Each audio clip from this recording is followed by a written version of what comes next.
Welcome everybody to the Chess Lab. Welcome to episode 3 of the Endgame Mastery series. In the latest episode, we studied endgames for Class E players from 1000 to 1200. Today we tackle part 3, endgames for Class D players, 1200, 1399. So this starts to be quite advanced. I'm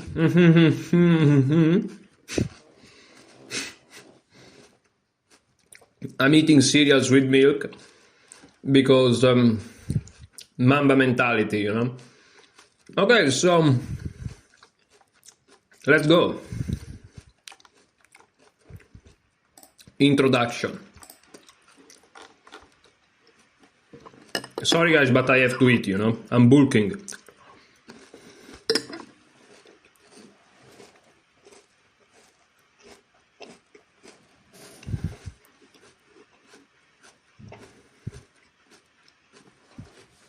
Also, I have lowered my chair a lot, and now my back is a little bit more straight. So I'm helping myself staying a little bit straight here. Okay, let's drink some water.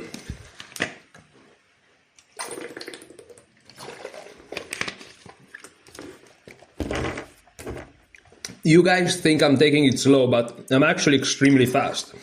Like, think about it. If you actually learn what's in this thing, you'll be so much better at endgames. Like, genuinely, concretely. You'll feel the difference. And there are like 500 lines, and we already did 1/10 in 3 days. So, 1 month at this pace, and it's done. So we are going super fast. And probably the last almost 200 lines I'm not gonna do even because they are way above my level. I'm probably gonna go back to the Repertoire Mastery series once I'm done with definitely part 6. Okay, maybe part 7, we'll see. Anyways, let's keep going. So, this is endgames for Class D players. In the latest, in the last episode, we faced and tackled the concept of opposition, the normal opposition. Let's see what happens here. So let's see what Silman has to say. I remember going to my first tournament at age 12. It was all quite magical, and as I watched other players' games in the under 1600 section, I recall being amazed at their skills. Skills which were far beyond anything I could fully understand at the time. Indeed, my view of 1200, 1399 players as being demigods is not that out of line. Someone in this range is beginning to grasp many aspects of chess that would have seemed too difficult a short time before. If he plays in tournaments, he holds his own against many experienced players. If he competes against non-tournament playing friends, he most likely dominates them. And why the computer froze? What's going on? Chessable just died. Chessable had an aneurysm for a second. What's going on here? Sorry guys, but I'm trying to check. I'm trying to check on the other monitor if something's wrong, but everything seems fine, so I don't understand. Sorry for this, but this is, you know, using the technology here of the computer is useful, but sometimes these things happen. Of course, these things don't happen with a book, but I'd rather have these things that move back and forth between variation and using my arm all day. I think studying on Chessable here is much easier than studying with a paper book and a chessboard. I think people that advocate for paper book and chessboard are romanticizing the idea of it, because practically speaking, it's not really that useful.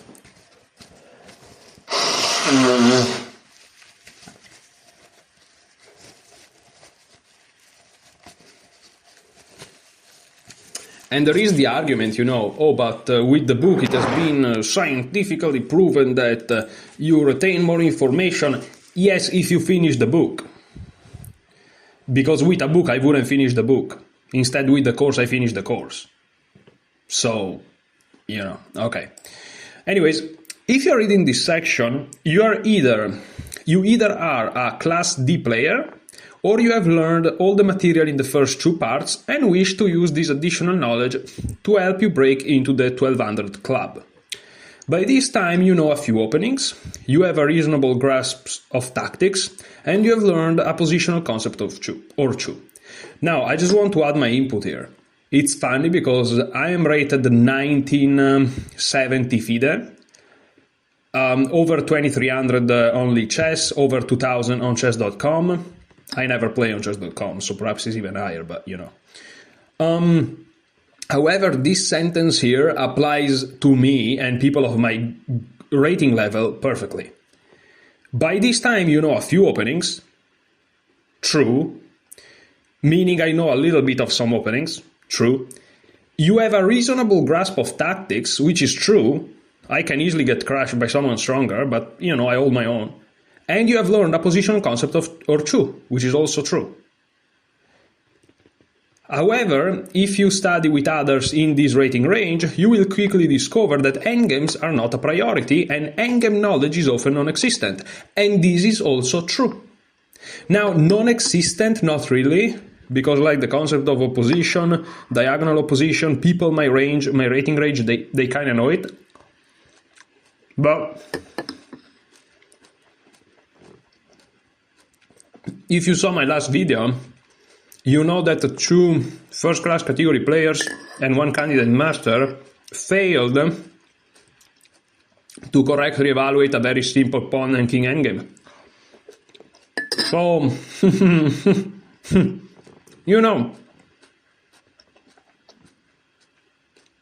in books, in magazines, in the media in general, we try to portray humans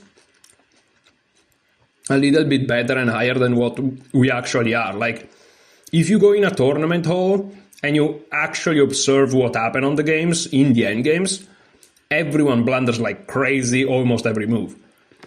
Like, until you reach master level, and even then, So, this genuinely applies to everyone up until master level. Okay. That's one reason why players get stuck at a certain strength, and this is a shame, since learning the material in the first three parts is within everyone's grasp, both talent-wise and time-wise. I disagree that that's one reason. Okay, one reason. Okay, not the reason. Okay. Perhaps, but that's a very complex topic. I'm not going to go into it. I'm not going to try to argue with an international master. Okay, so before reading this section, make sure that you are thoroughly familiar with all the material presented in the first two parts of this book. Now it's time to gently add on to the knowledge we have already gained. You won't find anything too intense or profound here. All we are going to do is expand on the previously assimilated concepts and, when the smoke clears, leave you with a very solid endgame base. You'll need this for part 4, which will take us far beyond anything presented thus far. This is perfect, by the way. I love that we are building on top of simple concepts. Here, you'll add to your knowledge of opposition, gain a deeper understanding of king and pawn versus king positions, take a quick look at the drawing possibilities of rook pawns, and be introduced to the simple but oh so important concept of fox in the kitchen cup. If you're wondering what this is, I have the same question, I have no idea. So let's just go.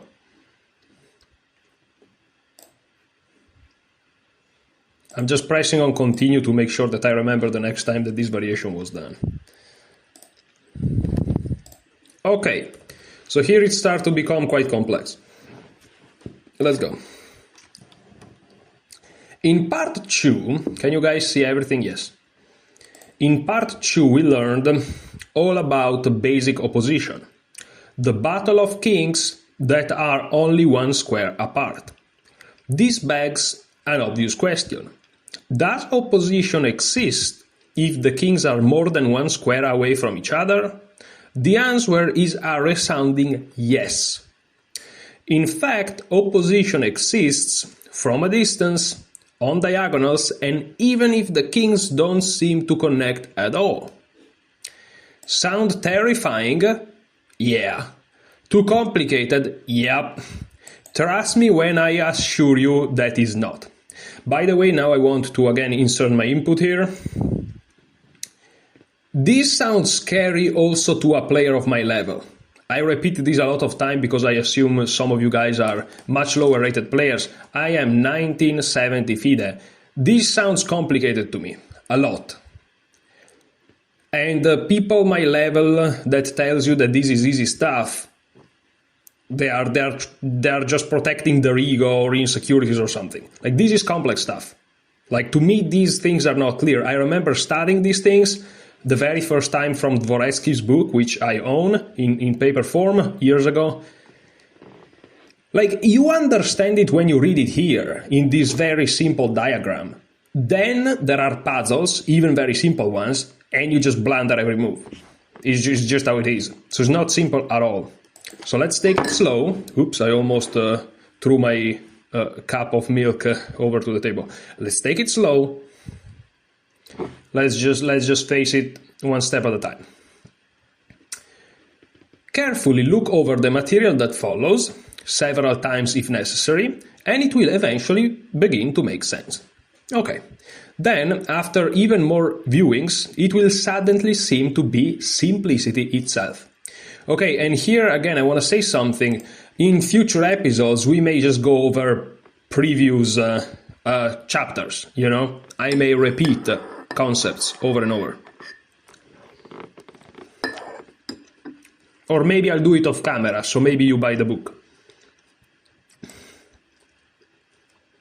Distant opposition is similar to basic opposition. Kings facing each other with only one square separating them, only in extended form. Rule: whoever moves with an odd number of squares between the kings does not have the opposition. It's the same in basic opposition situations. One or odd square separates the kings, and the person to move doesn't have the opposition. It's a little bit complicated also because my English is not my first language and I have to translate in my head, so it takes one step more. I understand the concept, it's a little bit confusing. Conversely, the person to move with an even number of squares between the kings does have the opposition. So here there are 6 squares in between, 1, 2, 3, 4, 5, 6. King d2. In the position before king d2, there is an even number of squares between the kings and it's white to move. This means white has the opposition. Okay. Since by playing king d2, he changes it to an odd number with his opponent to move. Okay, so if there are 1, 3, 5, 7 squares, can it ever be 7? I don't think so. So if there are 1, 3, 5 squares between the kings, the person that is not to move has the opposition. So if you are the one that has the move and there are odd number of squares in between, meaning 1, 3, or 5, then you're fucked, basically. Not really, but it's to remember, you know. Oh, you're fucked. Whoa. Okay. So, if they continue to walk towards each other via king d7, king d3, 3 squares is black to move, so white has the opposition. King d6, king f4, again is black to move with 1 square, white has the opposition, black will have to move, and then white proceeds. We will get this position from part 2 again. Okay, so this is clear, but again, these are concepts that must be repeated. They're actually quite complex. Okay, so here let's count 1, 2, 3, 4, 5, 6 squares. If I move here, then there's going to be 5 squares. 1, 2, let's do it in red if I can. Nope. Yes. 1, 2, 3, 4, 5 squares with black to move, so we have the opposition. Right? We can even calculate. King d2, king d7. King d3, king d6. King d4, it's them to move, we have the opposition. So let's go. And the calculation, for some reason, calculating with very few pieces and kings, to me is difficult. I don't know why, but we are here to improve at that as well. What? The same idea holds true for diagonal connections. This position shows the immediate form of diagonal opposition. Whoever moves does not have the opposition. Remember, in such opposition battles, you want to have an odd number of squares between the kings with the other guy to move. Yeah, exactly. But again, when I say that even people on my level don't understand these concepts, I don't mean that they don't understand this explanation. Everyone understands this explanation. It may take somebody a little bit of thinking, like I just did. I have to think a little bit about it because, my brain is not that fast. But, everyone can understand this. The problem is applying it in practice. That's extremely difficult because when you are in an endgame, you are tired from the game, so that's already a massive handicap, and you have to understand, but like in a way that make you play the right moves, counterintuitive concepts. Like it has to be odd square and the other guy has to have the move. Your brain is like, I want to have the move. Without regard of the context, because you want to have the move. You are a human, you want to have the move. Me, the move, me. But in this case here, no. Odd squares and your opponent must have the move. That's difficult to apply in practice. So that's what I mean. Of course people understand this, but apply it is difficult. Okay. It can be seen that it is not difficult to determine who has the opposition when the kings connect on a rank, file, or diagonal. But what if they fail to connect altogether? Yeah, this is something that I think Dvoretzky kind of gave it for granted when I was reading it, and maybe I used to read it wrong, but there were some exercises where you have to figure out like the opposition from a position like this, and I'm like, how do you do it? And hopefully now I get the answers.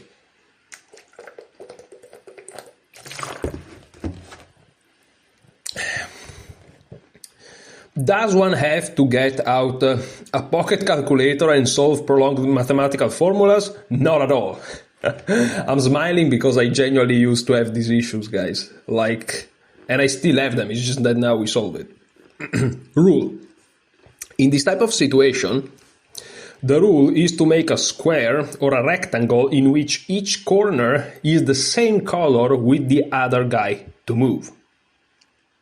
What? That's complex mathematical formula. What is a rectangle? Ugh.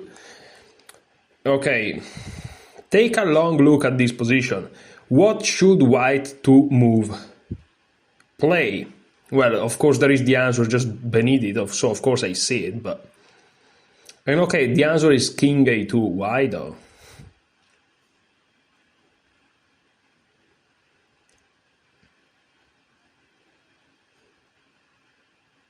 I don't understand.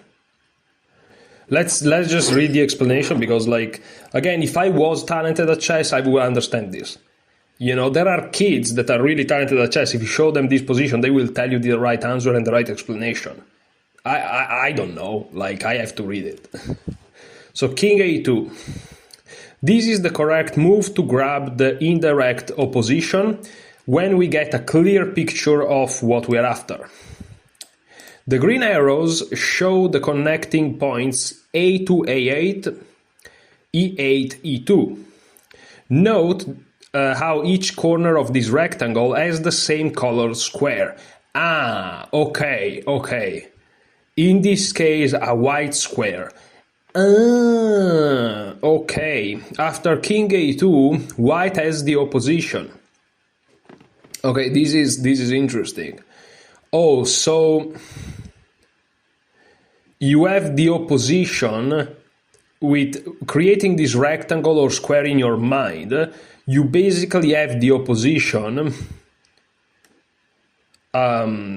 It's like checkers. You know, in checkers to eat you have to jump. If there is a pawn here and you are in checkers, you jump it and you take it. So moving like checkers captures, and even pretending that you can move straight and not just diagonal, you basically capture the opponent king. Whereas if you go on b2 in this position and you try to do the same before, like, you will never get it. Instead on a2 you do. Yeah, okay.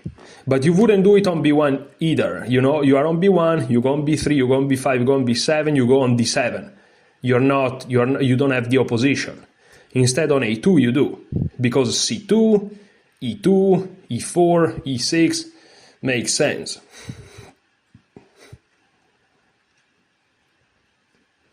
But then if the king goes to f8, I moved up very quickly. I didn't see the right move for white. If you saw it, I don't know what to tell you.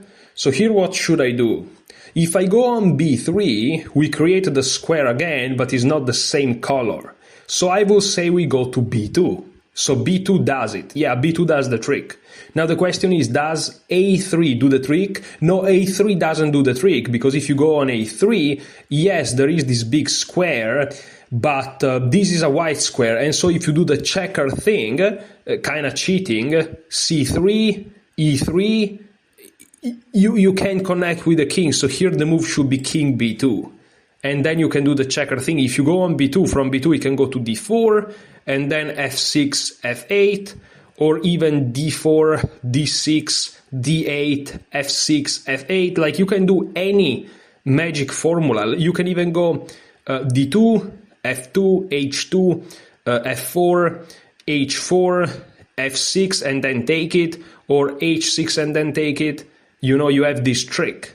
This is just rationalization for me to make it understandable.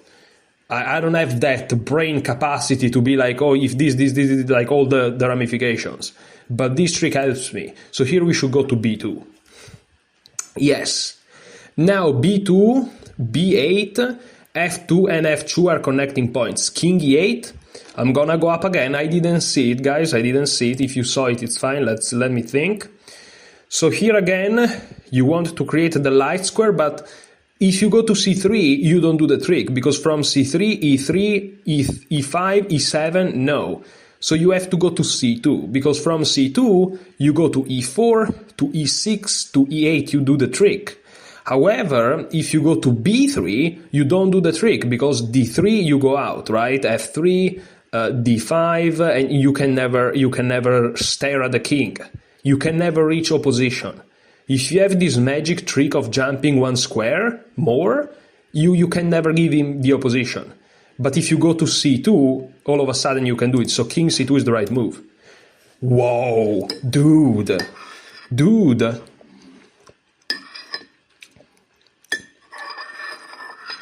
Sorry guys, I'm eating. That's so sick. That's so cool. Bro, this is... I didn't know that. It's funny because probably people that are actually watching this are like one or two. You guys are psychopaths. You'll get good at endgames, but you're psychopaths like me. Now, remember when I said that I didn't know endgames? And I'm sure you guys were thinking, oh, come on, you're 2300 only chess, you're almost 2000 feet, and you know endgame, you're just being humble for no reasons. I'm having breakthrough at the class D level. You thought I was joking. I wasn't joking. Like, I had no idea about this thing. I was basically guessing when I was solving Dvoreski's books, and I was losing my mind. And this simple thing here, this is the correct move to grab the indirect opposition. Here, note how each corner of this rectangle has the same color square. That's all I needed. That's all I needed. I didn't know that. I'm learning this after 8 years of chess. What do you want me to do? Okay, king f8, king b2, king e8, king c2, king f8, let's go up, and here, where do I go here? Because if I go to c3, I don't do the job. If I go to d3, I don't do the job. But if I go to d2, I do the job. So king d2. Bro. King g8. Well, here I just follow you to e2. King h8, king f2. Now it's simple. Can you make out the connection points? They are f2, f8, h8, and h2. Yeah. I'm also, for me, it's useful to have this thing that you're basically going opposition through opposition. You know, by having opposition to the king and is your opponent to move. These are my rationalization. Hopefully you understand. King h7. Okay, let me go up. I'm not looking. I was staring at something outside. Okay, so here what to do? I want the opposition again. This is tricky, but not really. Not really. Here you go to f3. You go to f3 because you have again this trick here. Oh, that's perfect. That's awesome. King f3. Boom. I'm getting it. Are you guys getting it? I hope you guys are getting it. If you're not getting it, buy the freaking course and go through this chapter like 3,000 times. The news tightens. Connection points f3, f7, h7, h3. I admit that I don't really use this square thing. I use the fact that if you move opposition to opposition, let's assume that the opposition is a move that the king can make. So you can go from f3 to h3, because that's the simple opposition square. You can also do it diagonally, right? If you go opposition to opposition, you will capture the opponent king. f3, h3, h5, h7. And is your opponent to move. So if you were in the opposition, they will lose it. That's my personal way to handle this.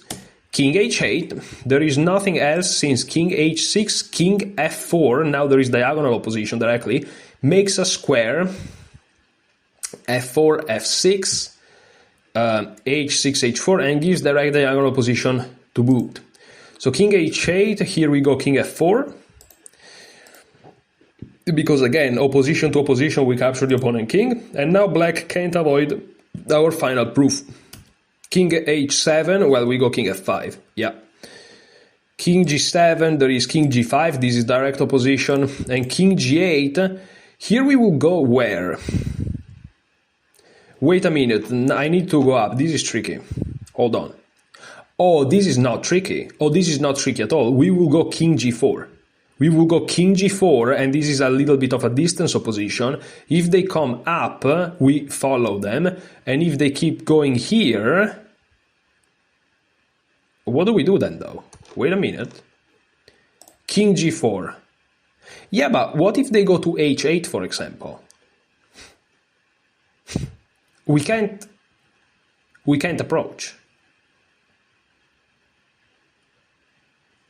Yeah, we can't approach them then. We can just keep doing this opposition thing. Okay. King h7, king f5 gives diagonal opposition. Okay, interesting. Of course, this is a theoretical idea. Then we'll use it in practice. But let's learn this for now. Okay, so again, using that concept, if I go to a2, I have that magic capture, right? If I go to a2, I have, let's do it with the arrows, I have boom, boom, boom, boom, boom, capture. Or boom, boom, boom, boom, boom, boom, boom, capture. Okay? It just, my rationalization. Chessable just died again. Fantastic.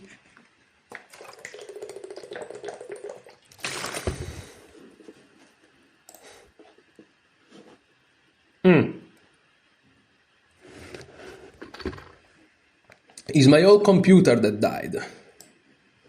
Okay, my recording software is alive. My computer's not.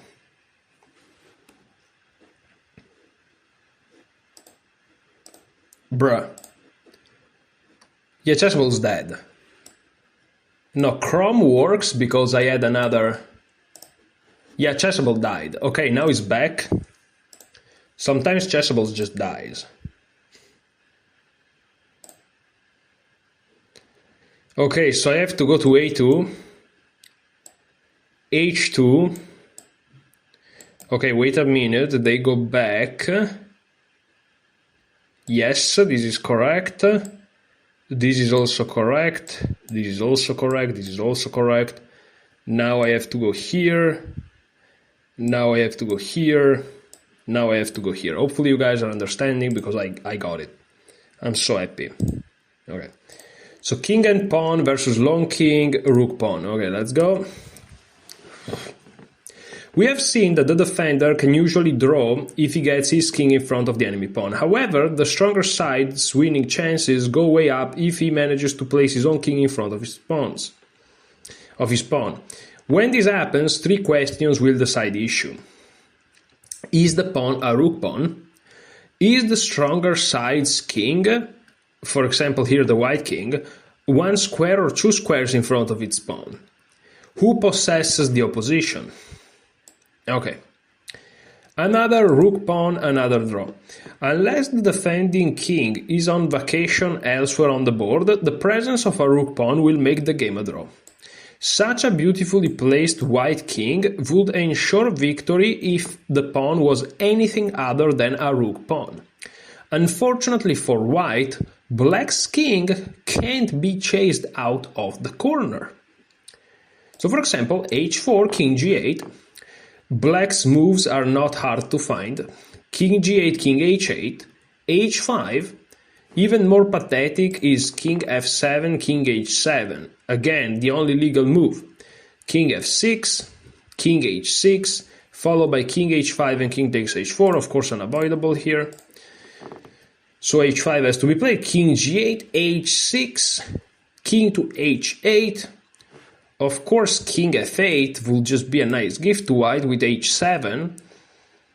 Will leave us wondering about the state of black's mental health. Damn, have some chill, Silman.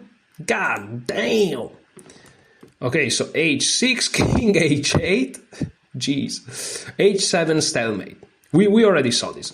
Useful advice. If you are trying to win and you can enter a pawn up endgame where you have a rook pawn, be careful. The words rook pawn and draw seem to be bound at the hip. Yeah, there is a very high correlation between rook pawn and draw, I guess. Positive correlation. Okay, not rook pawn 1. One square in front, is it enough? So here we are playing from the black side, meaning white is going down. When the stronger side gets his king, in this case is white, on the third, fourth or fifth rank, okay, the only question that matters is who owns the opposition. If the defender has it, then the game is a draw. If the stronger side has the opposition, then the game is won.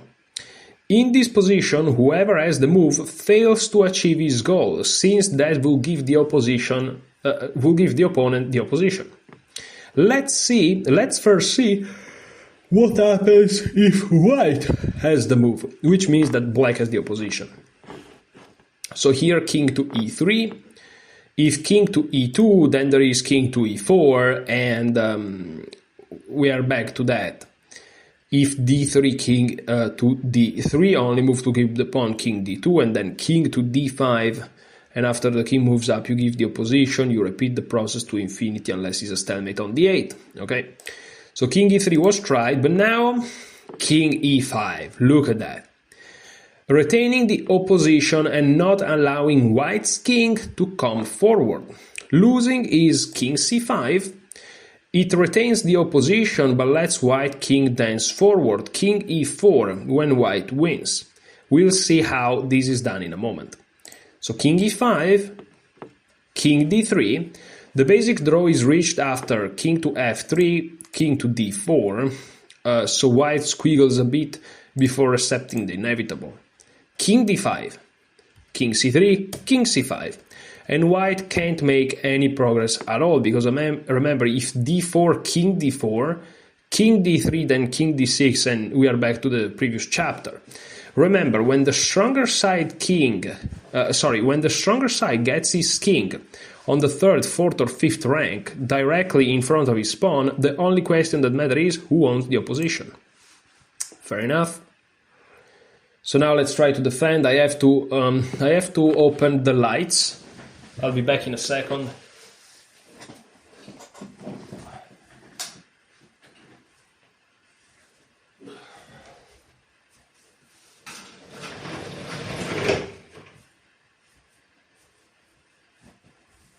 Okay. You know, I did the legs a couple of days ago at the gym and I struggled to walk. So, yeah, but okay, that's beside the point of our endgame studies, I guess. Okay, even though in our endgames we'll all struggle to walk. And with that beautiful note, okay, so let's learn this.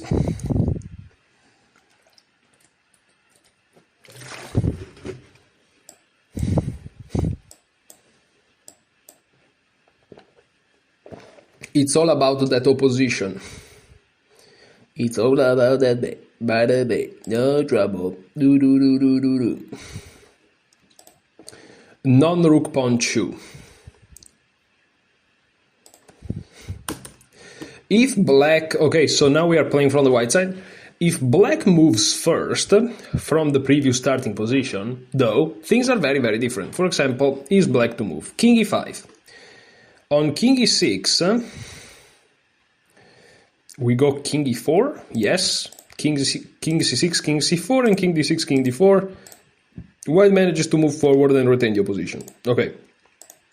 The other move, king c5, runs into king e4 with the same kind of play as we will see against king e5. Okay, so king e5, king c4.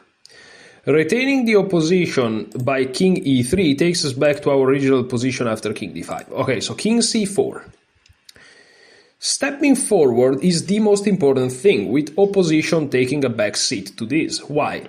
Because white can only win if he gains control of the queening square, while also making sure that his pawn is safe.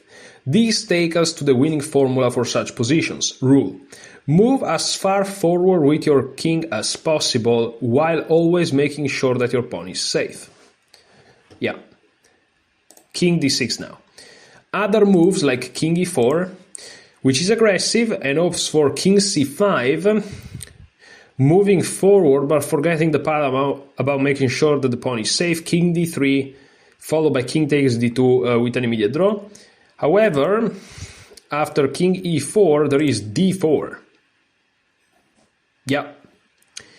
When black's king can't back in front of the pawn. And after king f5, king d5, opposition again, moving forward and depriving the black king of a host of important squares. So king f6, king d6. Why is the arrow not working? Chessable died again. I'm sorry, guys, but Chessable keeps dying on me. I'm sorry. I don't know what to tell you.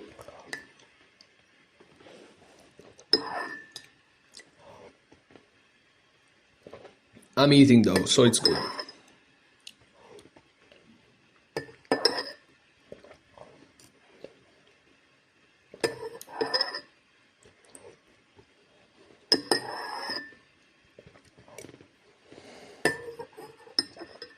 Bro, Chessable is dead. I'm trying, as you can see, I'm trying to like... Nothing happens. It just freezes on me sometimes. Okay, now it should be back. Is it though? Bro. Chessable. Okay, Chessable is back, ladies and gentlemen. Crazy. Crazy. But we back. So king d6, king f7, king d7, king f6, d5, king e5, d6, king f6. When white makes a queen and wins the game. Also good is d3, king e5, king c5, and not d4, king d6 with a basic draw, yeah. Okay, outside of king d6, there was also king e6. This takes the diagonal opposition, but fails to prevent the advance of the king c5. Remember, you either get the opposition or you advance without losing the pawn. Not d4, king d6, and that's a basic draw, but in this position, king d7. Another try as hopeless as the rest is king e5, but now d4 check, this time it works. This is failing, and after king e5, king c6. On d5, king d7 is the basic draw. And after king to e7, d6, king d8, now you have the opposition in front of the pawn, and you easily win. King d5, not falling for d4, I don't even know where we are here. King c7, d5, it's a basic draw. King d5, king d7. However, you play king d5 now. King c7. King e6, king c6. On king d8, of course, you just do this. But okay, king e6, king c6, now d4, making sure that the king doesn't approach the pawn. On king e7, king d5, obviously. And after d6, king c7, d5,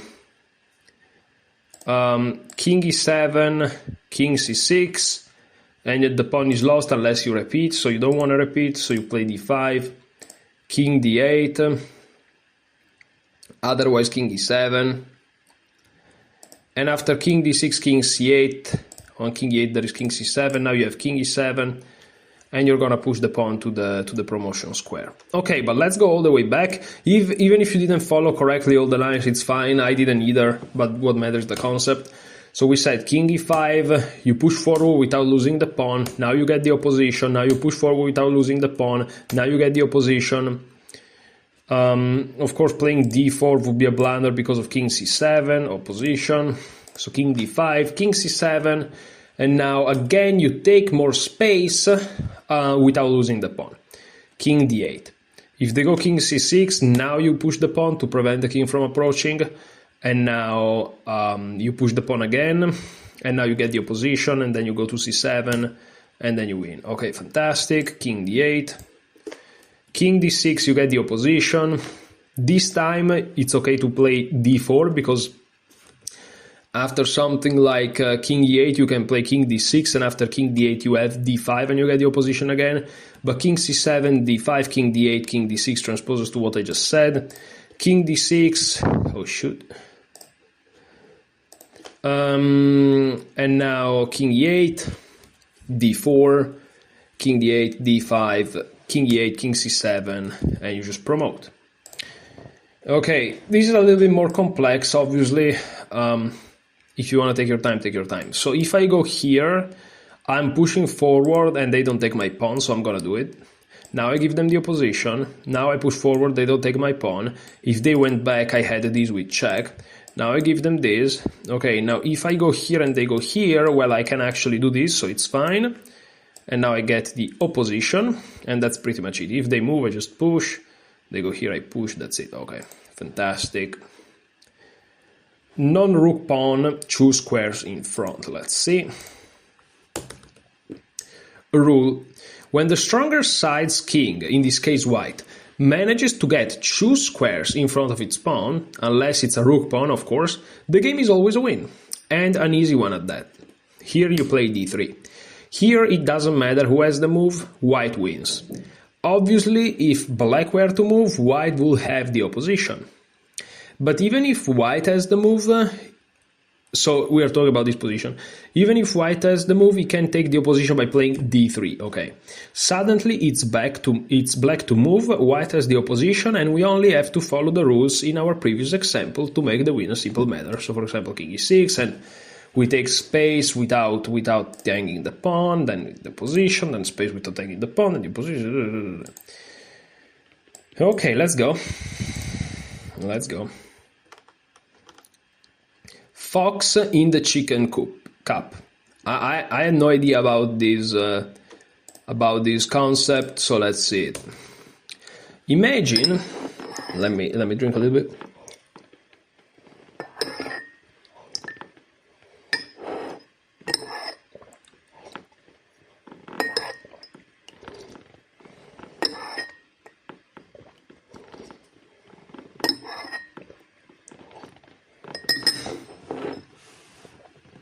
Imagine, okay, this is already complex. Look at this. There are extra 2 pawns on the other side of the board. This starts to become, to me, this is already master level. Unpopular opinion, this endgame is master level. Unpopular opinion.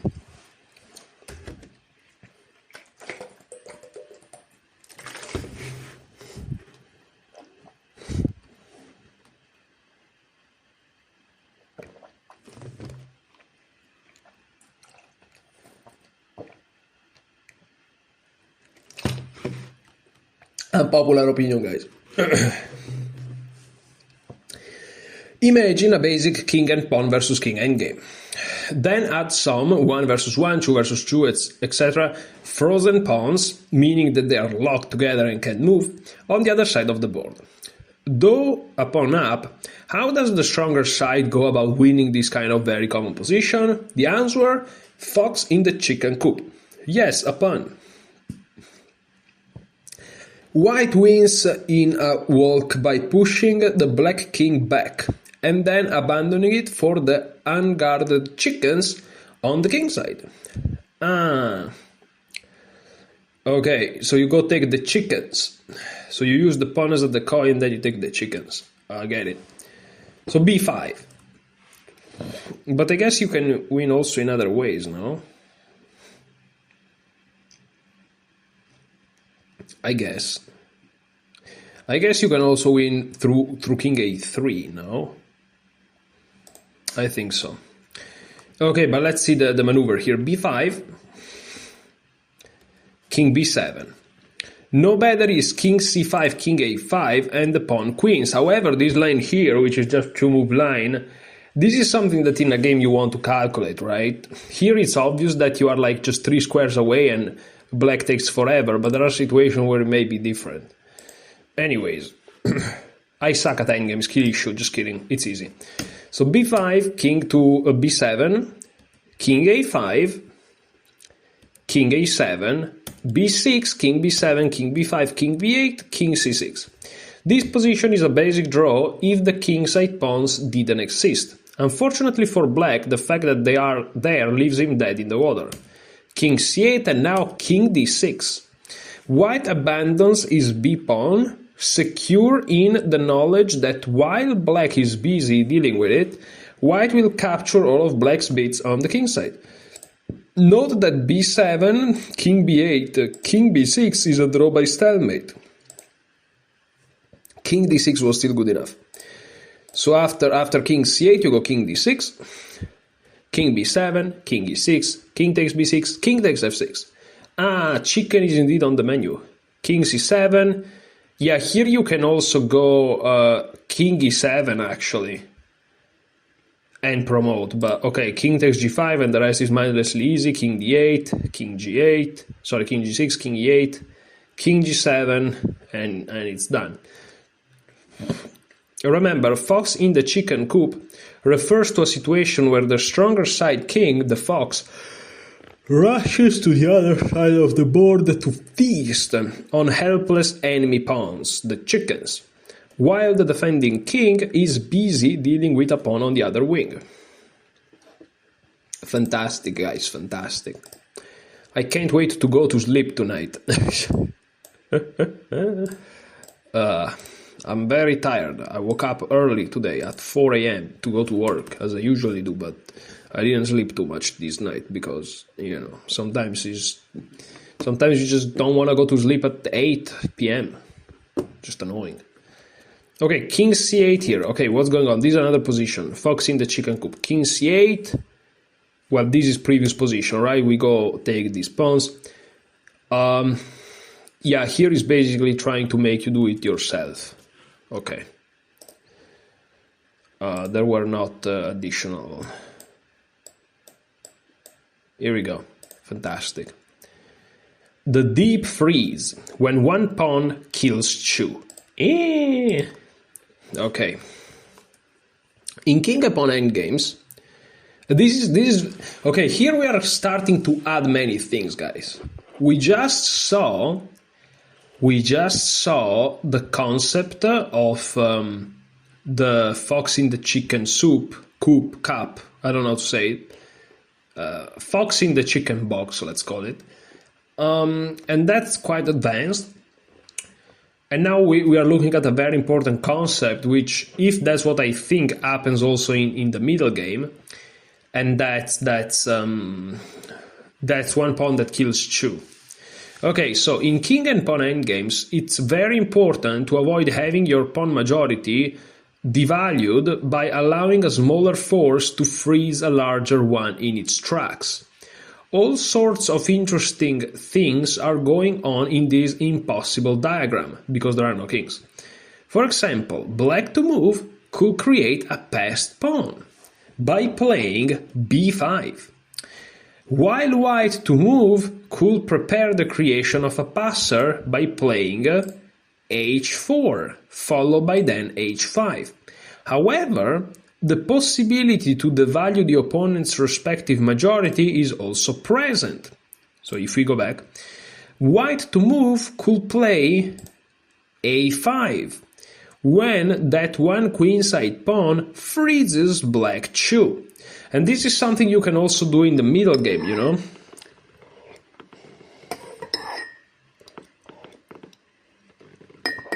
Perhaps even in the opening if you are that kind of guy, but when that one queenside pawn freezes black 2. On the other hand, black to play could try g5 when his one kingside pawn freezes both of whites. This is very interesting. I remember some Dvoretsky's positions where this concept existed, obviously, and there are some complex, much more complex endgames where knowing when to block or when to like push your majority is crucial. And if you miss that one move, the result of the game changes, even 20 moves later. So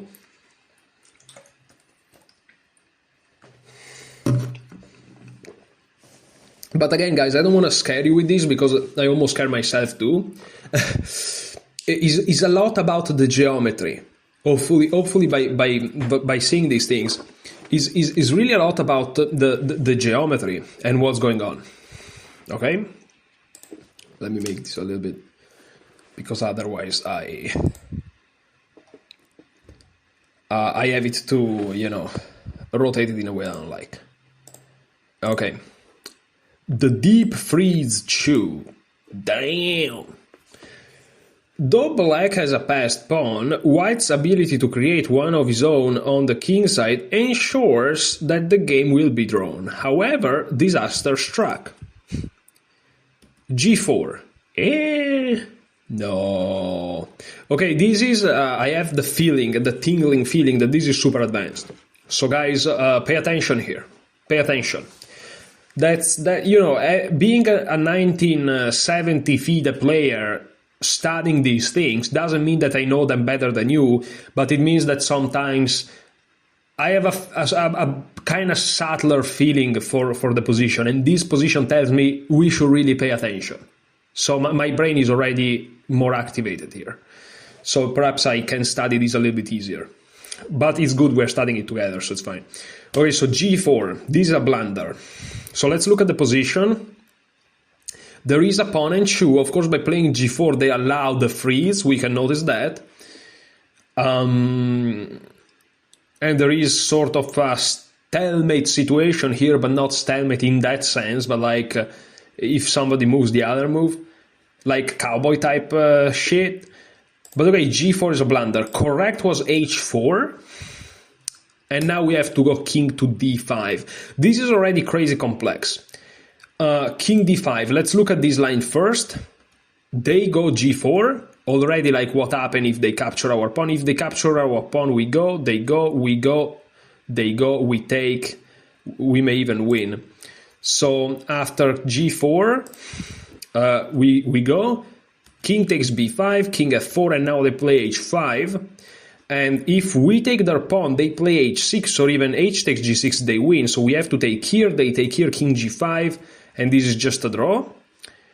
Let's go back to the original position. h4 was correct, king d5.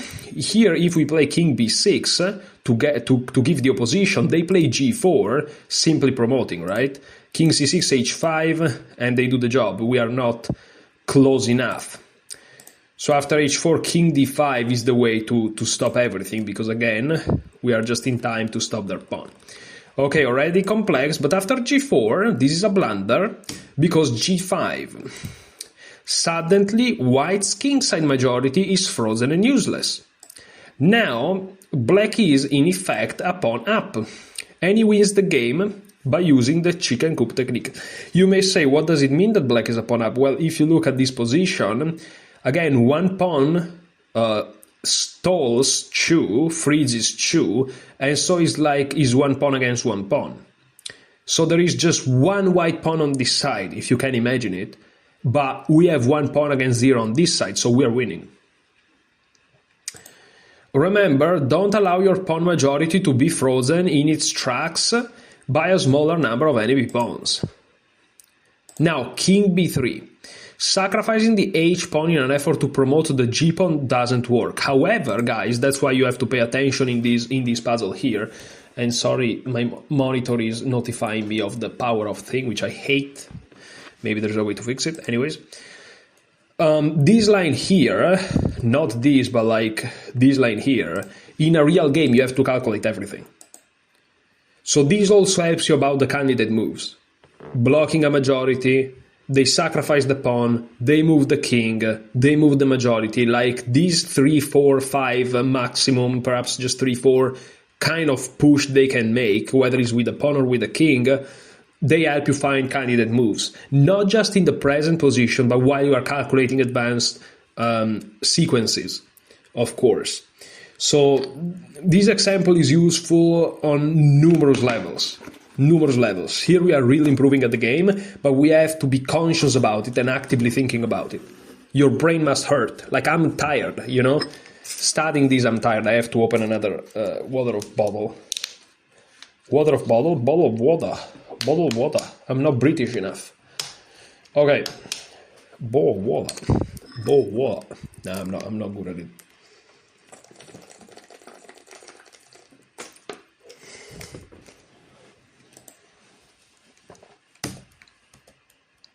King d6 here. Here you are in the square, which wasn't mentioned, but you can stop the pawn. g6, king e7, black stops white g pawn, while white has no way of stopping black's h pawn. So king b3, king d5, the chicken soup thing. While white has to deal with the b pawn, black's king rushes over and demolishes white's two kingside bits. King b4, king e4, king takes b5, king f4. This is crazy, guys. King f4. This is insane. Black must be careful since the natural-looking king f3, this is crazy, allows white to force a draw by the surprising h4. And here, if you play g takes h4, g5, and both guys promote, and it's a draw with queens. If you want to avoid the queens, you have to play king takes g4 and then h takes g5. But in a real game, you have to see all of this, of course, from the distance. This is like these endgames here again. They help you restrict the number of things you check and also the priority you give to the different branch of the trees in your tree of calculation, if that makes sense. But this is very advanced. Like this is extremely advanced. I can't believe this is given as like 1200 1399. This is crazy. To me, that's the most advanced shit I've ever seen. And to people, that's like basic. What? When I have to play these endgames in my own games, I go out of instincts. And over the board, quite frankly, I almost never get to endgames like this. Like, quite frankly. I almost never do. I got like perhaps 1 or 2 rook endgames, but never pawn and king endgames like this. So I don't know how I would have reacted there. So anyways, g4, g5 again, and now we approach with the king. And here we don't play king f3, that will give them that option, and king f4. Now the difference is, if they play h4 here, we can actually take, because g5 doesn't run away, we just take it and then we promote. Whereas in the previous variation, our king will be on f3 and g5 will just escape. Okay, but anyways, king takes b5, king f4, king c4, now we approach. Now if they play h4, we can take with the king, and then we win. So king d3, king takes h3, king e3, king takes g4, king f2, and now king h3. I would have probably played king f4 here. King g2, king to g4, king back to f2, and probably realized that I have to go to h3. Okay, king h3, making use of the rule that states when your king is in front of your pawn, go as far forward as possible until the pawn is in danger. Yep. Mistaken is king f4, king g2, and of course here you have to go back. Yeah, king g4 will still win. But if you go g4, king f2 with a basic draw, yeah. So okay, king h3, that's the correct line, the most efficient at least. King g1. If they go king f3, you have g4 check, avoiding the humiliation of king h2, king g4, of course. G4, king f2, king h2 wins. That's perhaps the easiest, to just create the red carpet here. But also g3, king g1, g2, that forces the king away, the kind of shoulder thing, and then you go. But okay, king g1, of course you get... can you get the opposition here? I guess you can. Yeah. So g4, but I don't know. So king g1, can you play king g3? King g3, king h1, king f2, king h2, g4, king h1, g3 is a stalemate, wow. Okay, so g4, king h1, white wins. White thinks he has the opposition. Is it true? G3. No, black has it. Okay. King g1, g2, king f2, king h2. As you can see, a player must always be on alert for such freezing moves. Okay. So these I'll have to solve. Okay, so now we freeze the pawns. That's easy enough. And now we approach them. We approach them. If we go here, well, if we go here, we allow this. So we go here, and that's it. Complex. Okay, let's see how we are doing. How many lines we have done, because I'm a little bit 12 out of 32. The half of 32 is 16, I think, so we're almost half through. Okay, let's go half through and then let's see what to do, because I may interrupt this video. It has been 1 hour already. Okay, minor piece versus lone pawn. In positions where a minor piece, bishop or knight, faces a lone pawn, any winning chances that may exist lie with the pawn. This might seem strange, but it makes perfect sense. A lone bishop or knight can't mate, but a pawn has the potential to become a rook or queen. In such situations, players sometimes refer to pawns of this nature as baby queens, since they have one purpose in life: to reach the end of the board and become an adult. The question then is very basic. Can the bishop or knight stop the pawn from reaching its final destination? If it can, then a draw results. If it can't, the game must be immediately resigned, since a lone minor piece can't withstand the raw power of a queen, as we saw in part 2. Facts. Silman spitting facts again.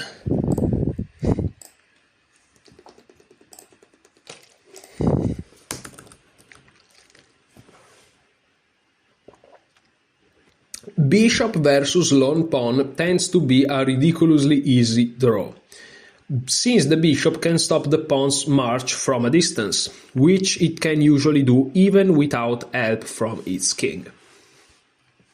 If it was black to move, he will win the game by a1 equals queen. Clear. When the resulting queen versus bishop endgame is completely hopeless for white. However, white to move draw easily, even though his king is far from the action. Bishop f6. Play might continue king b1 trying to promote, King f4, white's king doesn't have to take part in this battle. The game would also be drawn if the bishop endlessly shuttled back and forth along the a1 h8 diagonal. a1 equals queen, bishop takes a1, and the draw is automatical. Remember, a bishop can stop a pawn even from a long distance. Yeah, with knights is a little bit trickier because you may not reach it, you may not reach that pawn.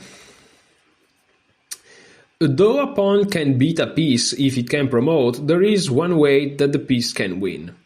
Black's pawn doesn't have any hope of promoting since his king is blocking his path to a1.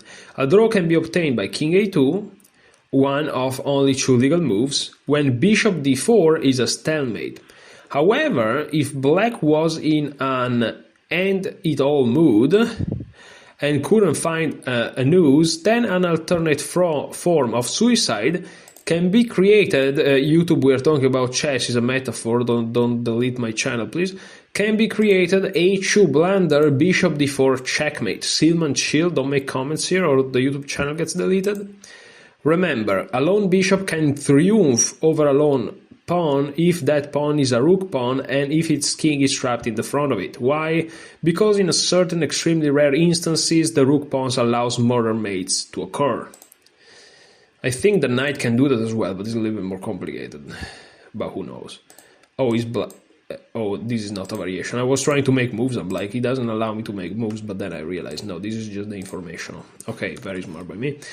Okay, let's keep going. Knight versus lone pawn. So we just looked at the bishop against the lone pawn, and now we're looking at the knight against the lone pawn. Okay, I'm really, really tired. I really have to go to sleep and sleep 8 hours. Let's go. The knight doesn't have the long-distance powers of a bishop, but it can usually stop an enemy pawn even without help from its king.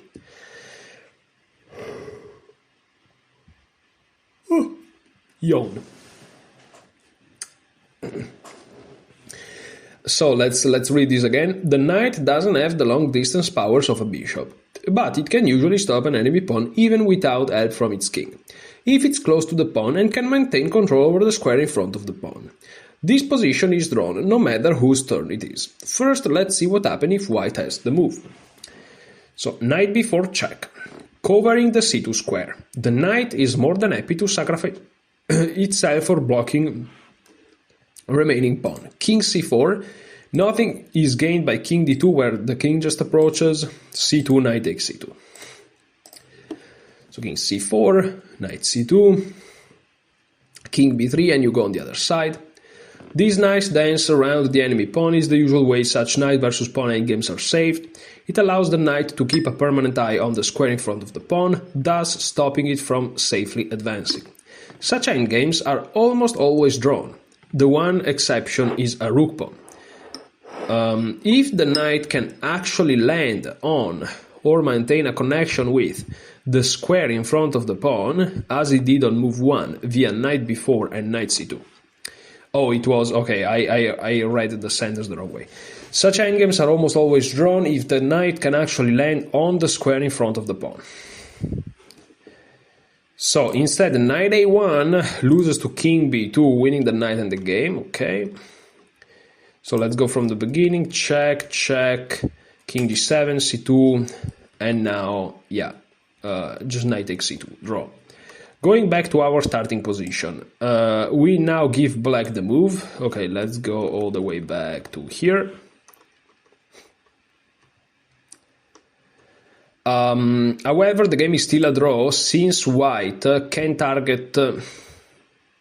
where am I? Holy shit, where am I? Okay. Since white can target two squares in front of the pawn, c2 and c1. Rule: if the knight can safely land on or keep connected to the square or squares if the pawn isn't on the 7th rank in front of the pawn, the game will be a draw. A rook pawn being the one case with exceptions might occur. So let's go all the way back. King c4. A good try that doesn't allow the knight access to the c2 square. An immediate draw follows the tempting c2, check, followed by knight takes c2. Knight forks like these are common fare in knight endgames, so be on the lookout for them. So here we see an objectively draw endgame, but black is trying his best to win. So knight a5 check. White also saves the game with knight e5, which leads to the same kind of play that is seen after knight a5 check.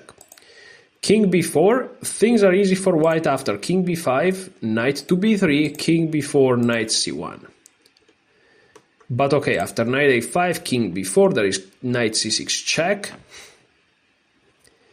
king to c5. If king c4, knight a5 repeats the position, the only other aggressive move is king b5, but that falls on its face to knight d4, followed by knight c2, of course. So knight c6, king c5, now knight a5 again, and c2, but now knight b3, king c4, knight c1. Now white comfortably controls the square in front of the pawn, for example king c3, king g7. White has no reason to leave c1 unless he's attacked. However, even knight e2 works, for example king d2. On king d3 there is check obviously, and knight b3, which is the point of the original line. And here after king d3 there is knight to d4, and you're gonna fork, threatening knight c2 if they promote there is a fork. Keep picking up the newly born queen before it even has a chance to blink. However, this is dangerous because if there was a king here, that would be check and you will win the game. So if you can end it soon, end it soon. So king g7, knight king b2, sorry. Black also has no chance to win after king d2, knight b3, king d1. Same thing. So king b2, king c3 check, sorry, knight d3 check. Continue with the knight jig. However, a calmer way to end things is knight e2 when it's time to agree to the draw. Okay, so king to c3. On king b1 there is king f6 and there's no problem.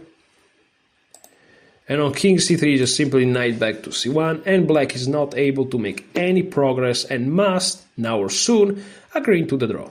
Remember, if the knight can take control of any square in front of the pawn, the game is a draw. Okay, and my back is happy because I'm usually even more curved, but I tend to stay curved even here.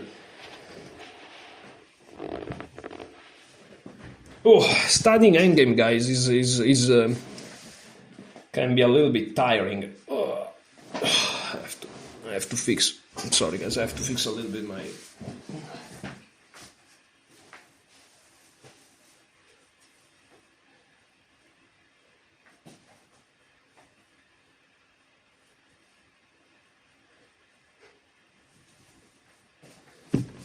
Okay, sorry, guys, but I was a little bit uncomfortable with my clothings.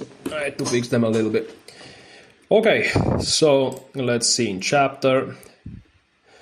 But of course, this guy is out of his mind. Okay, Chessable. Okay, Chessable is back, ladies and gentlemen. Let's go. So what to do here? I can check.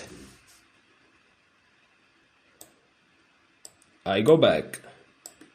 I check. I come closer with the king, and I give up my knight.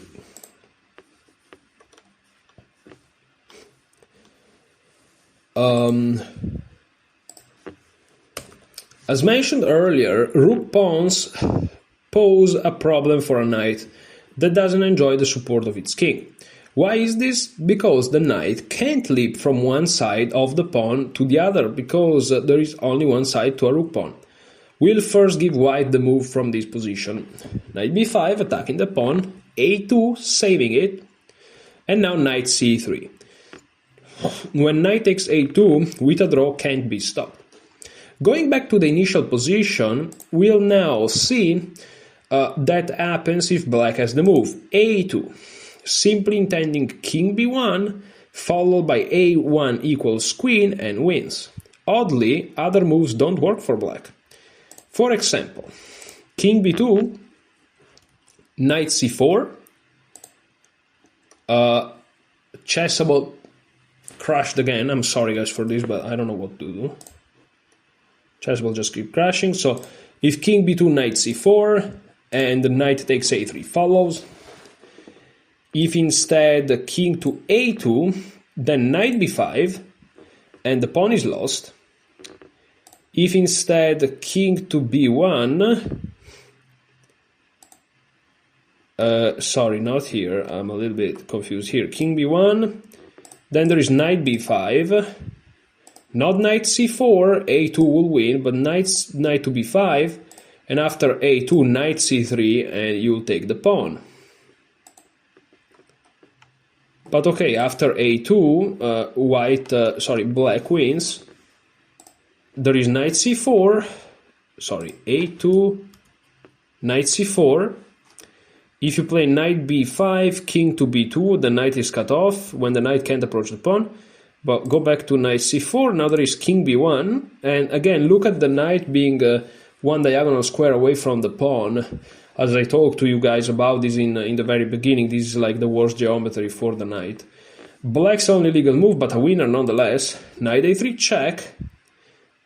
And look at this king c1, again, this geometry, notice it.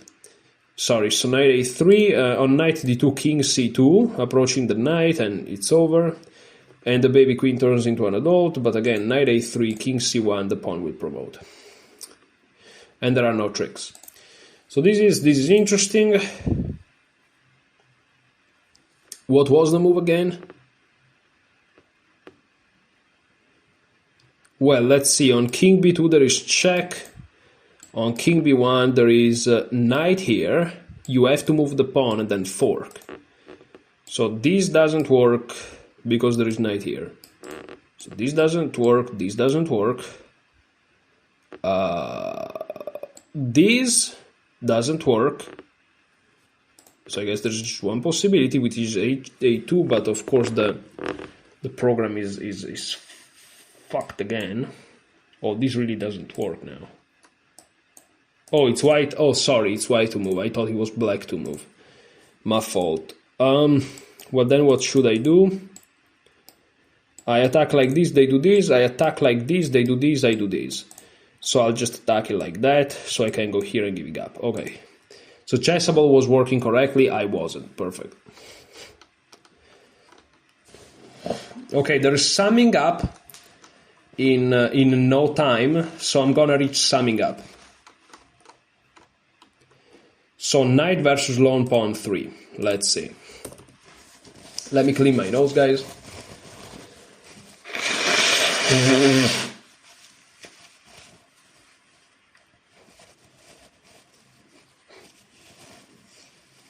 Of course, white would have drawn this position if his king has been close. Yeah, another thing about these endgames to always keep in mind is that these positions here, you know, they are like for exemplificatorial purposes. I'm here rewriting the English language, really. That's my secret mission. But okay, in reality, things can be dirtier, and they always are, of course. So, of course, white would have drawn this position if his king has been close. So, king b1. In this position here, if the king was here, a2 will win the game. If you play a2 here, king c1 is simply a draw. So, white could also start with knight c4 in this case, and after king to b1, knight a3 check, king to b2, knight to c2, because the king supports the c2 square. If the king was here, black would just capture. On king to b2, white draws immediately with knight c4, and then knight takes. Okay, so king b1 is the attempt, but now knight to b5, a2, and knight c3, and is a simple draw, as we established. So knight versus lone pawn, again, a couple of chapters. Here's another tweak in the general situation we have been looking at. The pawn's hanging, and both king a2 and king b2 fails to knight c4. Thus, black move is forced in the very first position. here a2.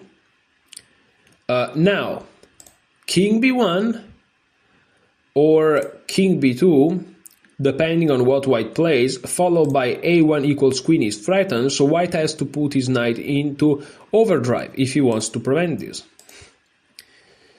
And here the move is knight to c4.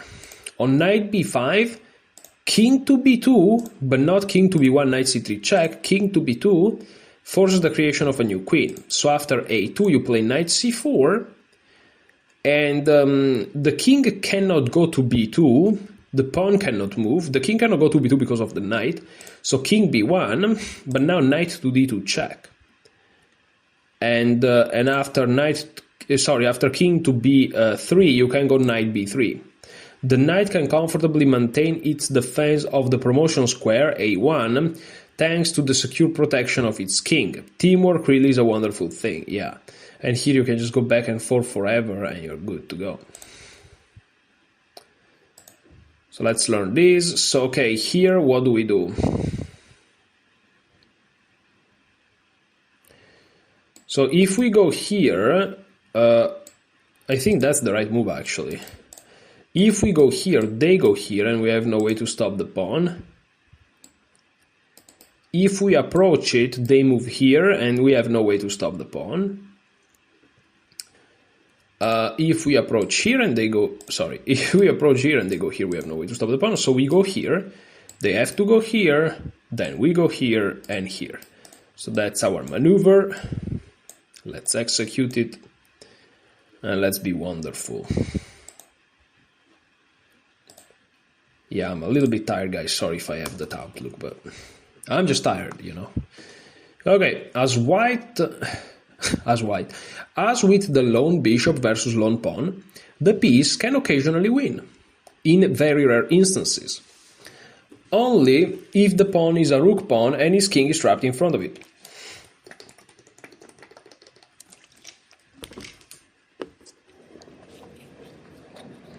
Here is one such example of this occurring. Knight b4, taking the a2 square away from black's king and forcing the pawn to advance. This leaves the black monarch stalemated, which means that any check will be made. a2, knight c2 checkmate. Remember, a lone knight can only triumph over a lone pawn if that pawn is a rook pawn and if its king is trapped in front of it. Why? Because in certain rare instances, the rook pawn allows mother mates to occur. Okay, like the bishop thing. Okay. And now there are not three chapters, but like 3 lines about rook versus lone pawn. Then there is a summing up, and then there's going to be the tests, and then the final thoughts. So we are actually going to conclude this chapter in today. We are going at light speed. I should actually take it a little bit slower. We are going so fast, guys. Like 1 week, the course is done. It's crazy.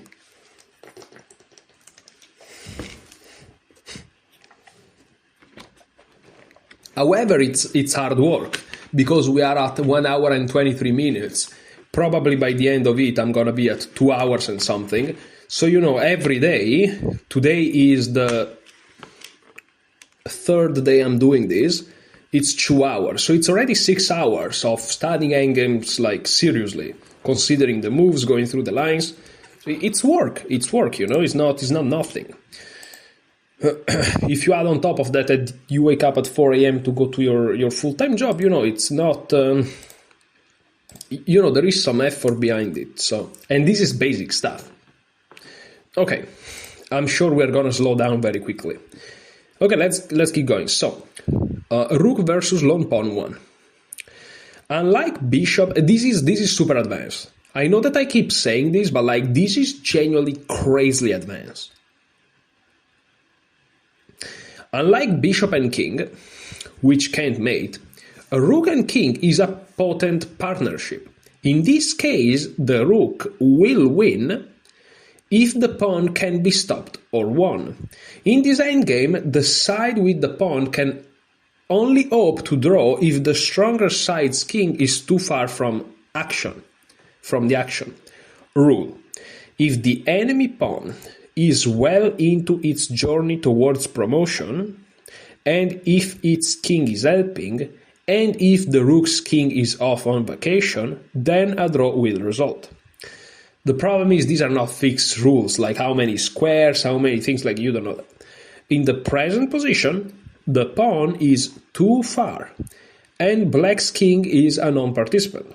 Thus, white won't have any problem saving the half point. And this is already a little bit like, this is already something that a lot of players don't really know for certain. I myself wasn't sure. My instinct, if you point a gun to my head and you're like, you have to tell me the result, does white saves this game? My instinct would be yes. But I'm not sure. Turns out it's true, but... So g6. The pawn is close to promoting, and black's king is too far to help stop the pawn's rush to g8. King d3, and now king f5. It's very important that the king escort the pawn to the promised land. The immediate g7 would lose to rook g1. Yeah, you shouldn't disconnect the king from the pawn. So king f5, and now you're threatening g7 because on rook g1 you have king f6 defending it. Now rook b5 check. Also drawn is rook f1, king e6, okay, rook g1, king f7, king e4, g7. Okay, so rook b5 check, king f6, rook b6, king f7, rook takes g6. Well, that's easy. Ending the game. Instead, rook b7 check, king f8, threatening to just promote, king e4, g7 would still lead to the loss of black's rook. Probably perpetual checks by repetition. Okay, so rook g6, king takes g6. This was a draw agreed in Leko Kramnik World Championship match 2004. Okay, so this is an extremely high-level game.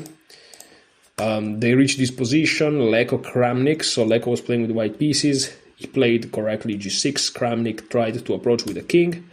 Leko approached the pawn because he's not even... You know, he didn't necessarily want to obtain the opposition here. It's about the fact that if you move the pawn, you lose it. So you have to just improve the king. Now check. And he just took. Okay. Fair enough. Let's try to do this.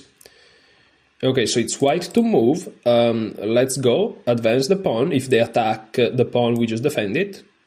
Okay, here if we move the pawn, we get hit with rook g1 and we lose it and we lose the game. So we have to approach the pawn. They check, now we move up. They check, we move up, and they take, we take. Okay, fair enough. Fair enough. Fair and square, guys. Fair and square. Fair and square. Okay, rook versus long pawn, number 2. In this position, we get to see an important winning maneuver. So black wins here.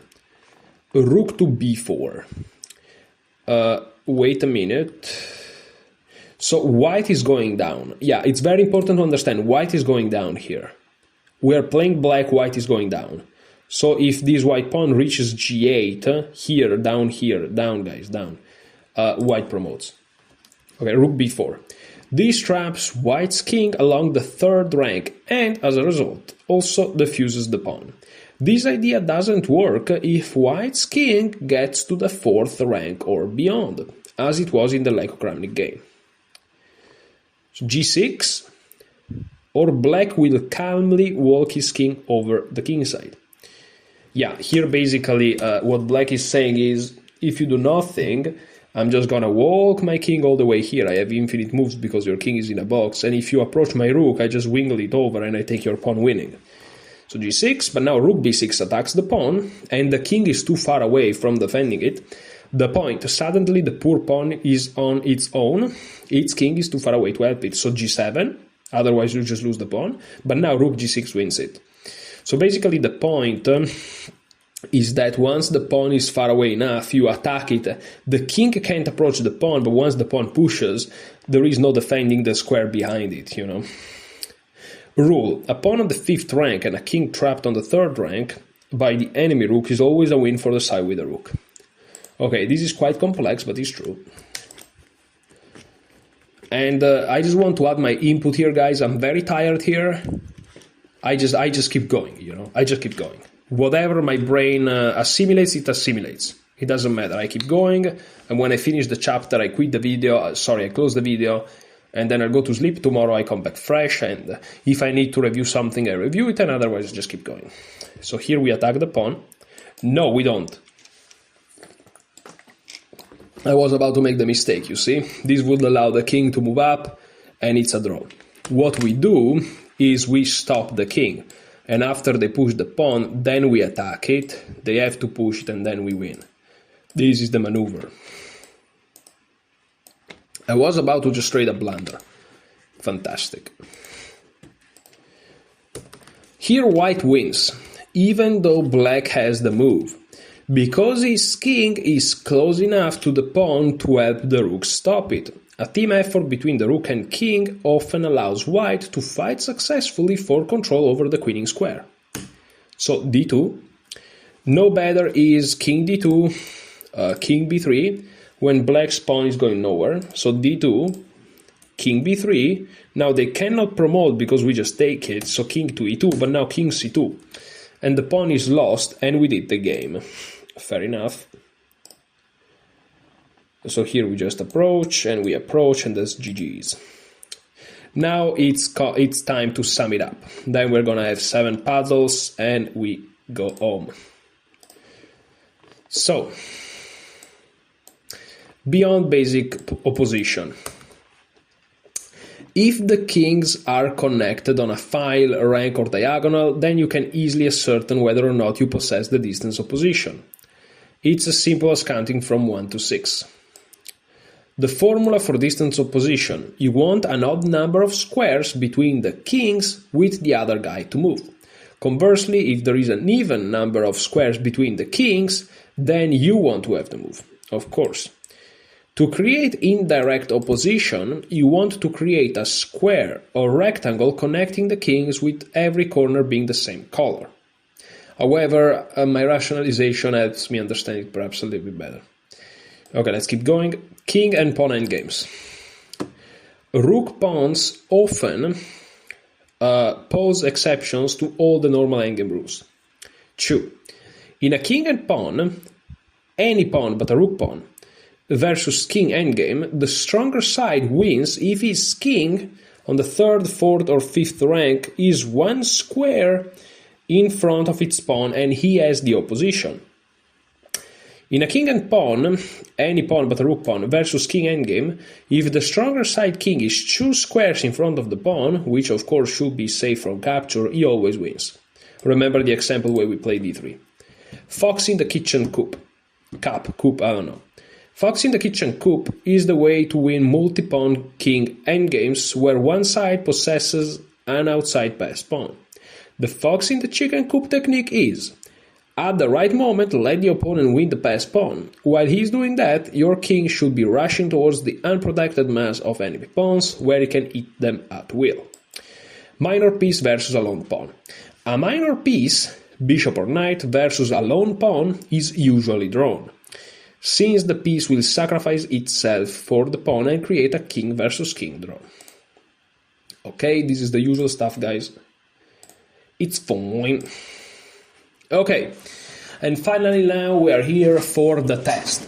So you guys will do this with me, okay? Don't fall asleep, even though I'm the first one to almost be falling asleep here. I'm gonna click on solve, and before I solve it, you guys stop the video and you solve it yourself, okay?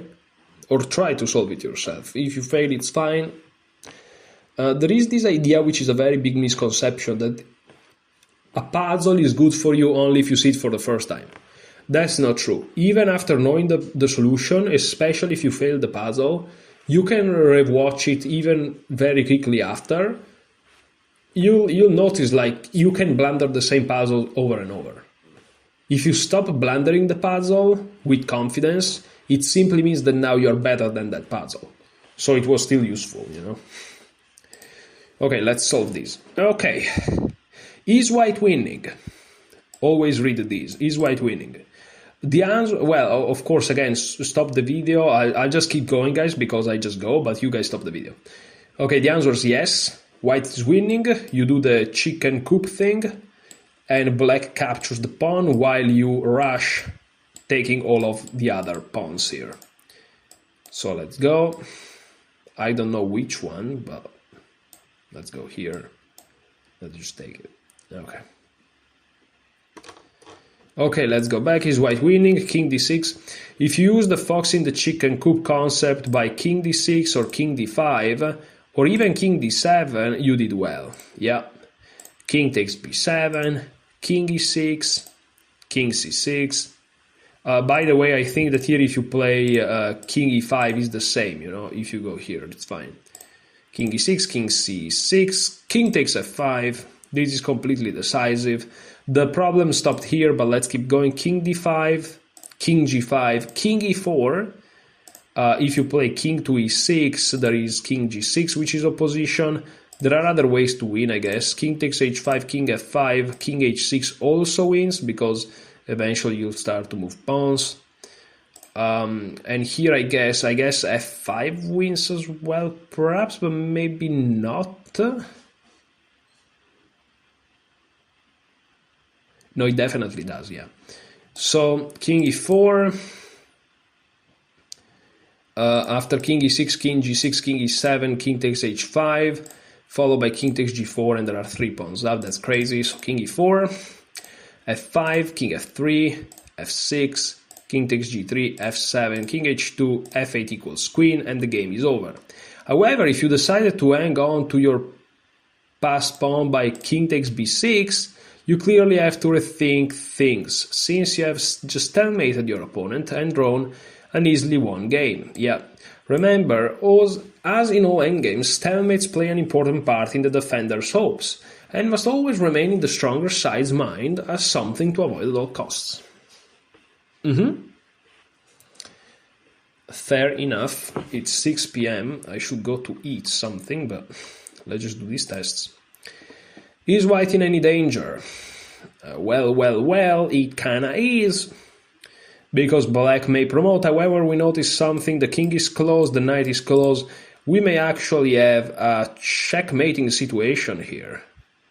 Can we deliver checkmate? King c2, only move king a1. Knight to c1, this is a move that I can find quickly because, again, of my experience of seeing these such of positions before. And after king a2 only move, knight c1 is actually checkmate. You know, knight c1 blocks the square, and then b3 is the mating square, because you have 2 goals here. You want to both prevent the king to go to a2, and you can do it in like unchessable blocked. Like, Jesus, that was such a beautiful, important moment. Educational. Okay, you can do it here or here, and then the pawn goes, but then you also want to reach the mating square, which is either c2 or b3. Of course, c2 is occupied by your king, so b3. So you want a move that controls both of these 2 squares at the same time, and you can only do it by this. Okay, so when the king and the knight are close and your opponent king is in the corner, there are these checkmating ideas, obviously. So king c2. No, white's not in any danger at all. However, it's white to move, and this turns out to be one of those rare instances where the lone knight beats the pawn. The move king c2 traps the enemy king in the corner, where it will block its own pawn. If black had the move, the game would be drawn. So, for example, in the beginning, king b2 goes out, knight c3, you just push and take, and it's a draw. Notice also the move by white, which is to control the square in front of the pawn, and the knight is defended by the king, and it can be defended forever. So this is also important. Okay, so king c2, then king a1, the only legal move, knight c1, takes away the a2 square from the black king and leaves him no choice but to push the pawn. However, this leaves the poor king completely immobile, meaning any check is made. So after a2, knight b3 is checkmate. Okay, test number 3, is white winning? The question is, where are we going? So, okay, white is going down. I know that because I see h8. Because otherwise that would be easy. But I would have probably played d3 in that case. But I think we can save us if we keep the opposition. I think so, yeah. I think it's a draw. Now I go in front of the pawn. If they go back, I just go back. If they go back, I just go back. Okay, here, if I go here, they go here and they have the opposition. So I'm gonna go here. And if they go here, I give them the opposition. Check, I go here, is a stalemate. Yeah. King e5, king e7. The correct answer is, it depends on who has the move. Okay, tricky question, but in this case it was obviously me to move. If it's black to move, white wins, since now white is in possession of the opposition.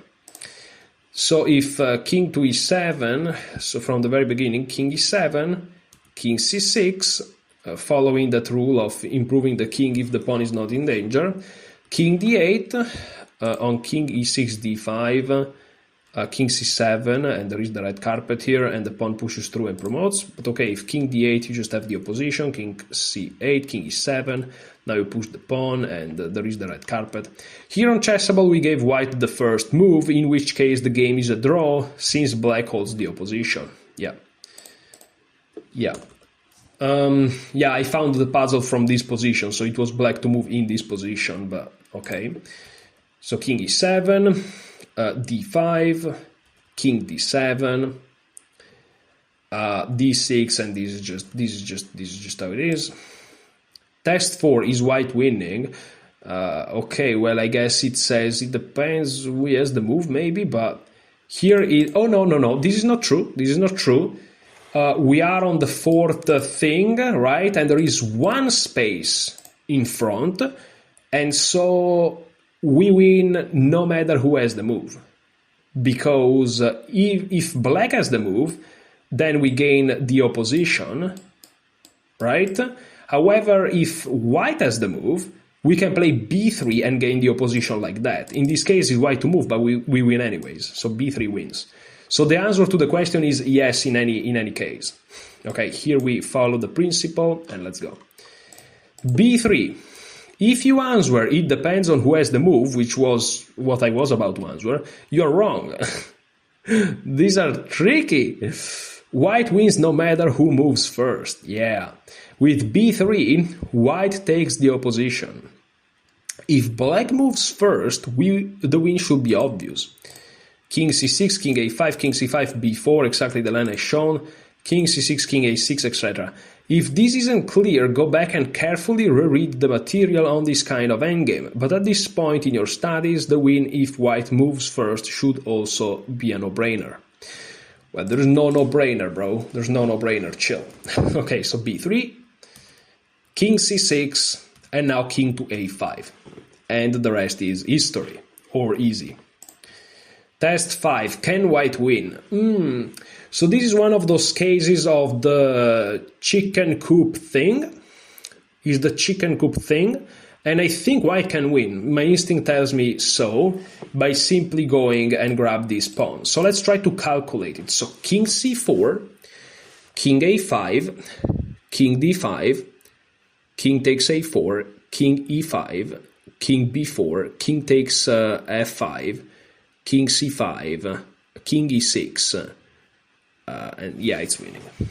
If the king follows us, we will just push here, and they have to go back to take it, and then we go here.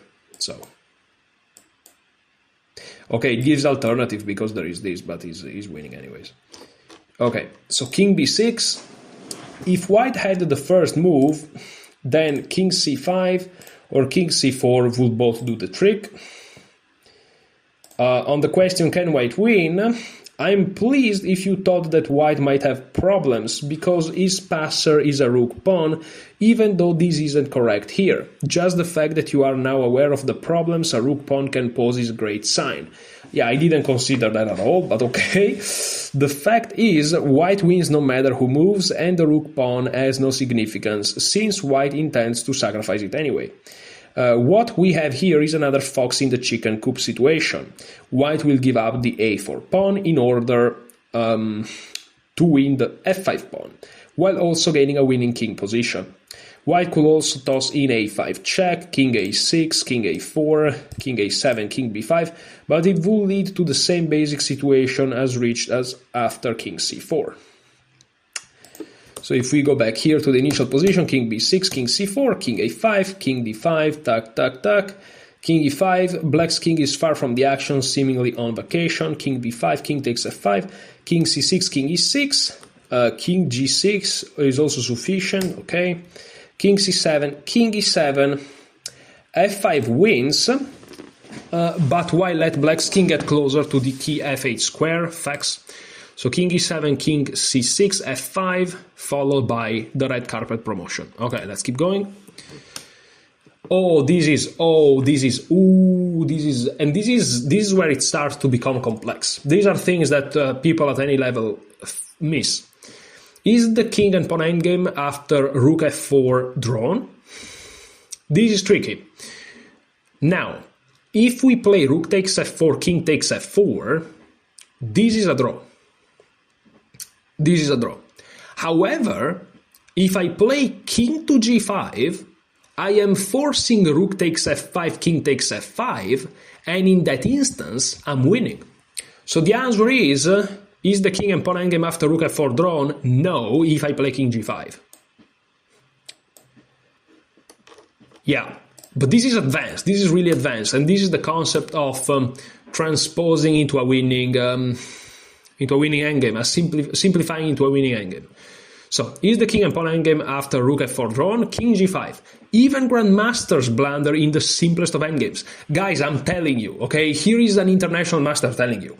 So far, I've been telling you that these are very complex endgames and all these things. You guys need to understand, when you're playing a game, this may be move 60, and you are destroyed. Like, blunders happen like nothing. Okay? They happen all the time. That's why these type of things are so difficult. Because when you are playing them, you are exhausted. And if you are playing a blitz online, you are short on time. And quite frankly, almost always you're probably both. Short on time and exhausted. That's why I call them difficult.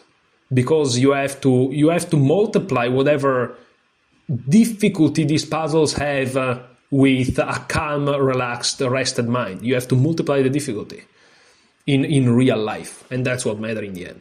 So anyways, king g5, even grandmaster blunder in the simplest of endgame. The starting position before rook f4 is hopelessly drawn, and literally any king move will save the game. However, white decided to exchange rooks with rook f4 and enter a completely drawn king and pawn versus king endgame, expecting rook takes f4, king f4, with an immediate draw, which I correctly evaluated. He must have fallen out of his chair when black played king g5, and he resigned on the spot in the game Spielman Duras Carlsbad 1907. We are talking about the highest level at the time. So they were grandmasters for the time being. I don't even know if the title was a thing, but they were what we would call today a grandmaster. So king g5, rook takes f5, king takes f5. Black's king has gotten in front of his pawn and has the opposition. So the answer was yes, the king and pawn endgame was indeed drawn after rook takes f4 check, but white is completely lost in the king and pawn endgame that arises after king g5. But the question was rook f4, if it's a draw, and the answer is no. Okay, final puzzle. Whoa, what is white lost? What's going on? First of all, what the freak is going on? Are we under check? Bro, are we under check or something? This is crazy. So we are under check, okay. Is white lost? My instinct here is very... My instinct doesn't have an answer. Because we have to work on blocking two different pawns. And this is no easy task. So I really don't know. What the right answer is here. So the first move that comes to mind in this position is to capture this f2 pawn. Because the other alternative is to go here, but I get mated. So that's probably not correct. So here I cannot go. It's either king f1 or king takes f2. My instinct would be like king takes f2, right? After king takes f2 and they capture here, what can I do? They're threatening to check, promote. They're threatening to check, promote, right? And it's not easy. It's not easy. Perhaps I can go to e2, right? To block the pawn. But then they will push a4. And what do I do? So the alternative is take, knight a4, check. But yeah, that's pretty bad. So maybe I can go here to do some crazy salvaging of the position. They go here. What am I gaining with this? I don't understand it quite clearly. The king cannot approach this. This may be lost, but this is very difficult even for me. I'm gonna take the pawn and see what happens. Yeah, my instinct tells me that this is lost. Like, what can I do? What the freak can I do? Unless... maybe there is a trick. I'm gonna use this king to stop this pawn and the knight to stop this pawn here.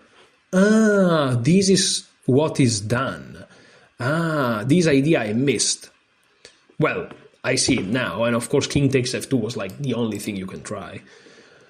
King f1 was like ridiculous. So, okay. So perhaps king e1 is the best move.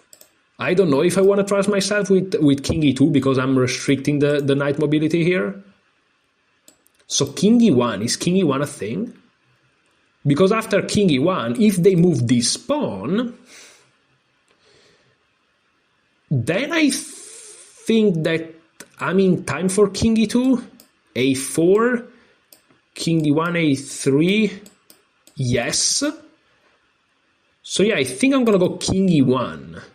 Maybe both are fine, but king e1 seems a little bit more. King e1. If they push immediately though, I go here, they go here, I go here, they go here, I'm in time. So yeah, king e1 is an alternative. Ooh, why do you do this to me? Why do you do this to me? King e3? Is king e3 a move? King e3, g3, knight e2, push, and I'm in time.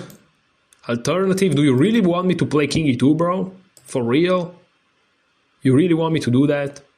Here, here, here, here, and I block it. And I have control of the square in front. If he goes here, I go here. Yeah, okay, it's fine. Yeah. I can actually do this. I can actually do this. Not this, because he will go. Even though I have this. And it may still be savable, but not really, because then there is this pawn going. So I think I just go here. And after he goes here, I have this. And I should be fine. Now, if I go here, and he goes here, then I go here. And if he goes here, I can just go here. And if he approaches, I just take it. Yeah. Damn, bro. Damn. Let's go. I saved this. Guys, this was difficult for me. Genuinely difficult. This was high level. This was high level. Holy. And we are just at the beginning? Dude. See the difference? Once you understand which concept to use, this is very easy. Once you get the logic, okay, the king should go here on this A file, and the knight should go where the black king is. Once you get this, it's easy, but you have to get that. So this was very difficult, very, very advanced.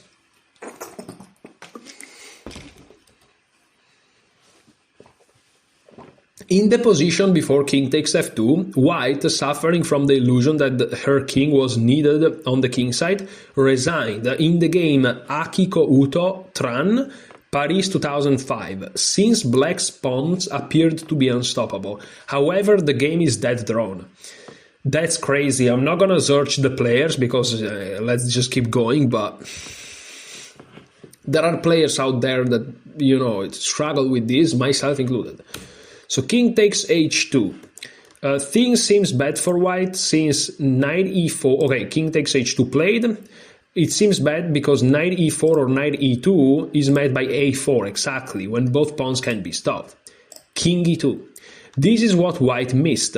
This changing of the guard, white's king runs to the queen side to deal with the a-pawn, while the knight will take on the g-pawn by itself, easily saves the half point. This is crazy, bro. I'm so happy I found this. 1970 FIDE, that's my rating. I struggle with this. I almost failed this. So guys, don't feel bad if you struggle with these puzzles, if you're lower rated. If you're higher rated, you can still struggle with these puzzles. These are difficult. If you're higher rated, why are you watching this? Moving on.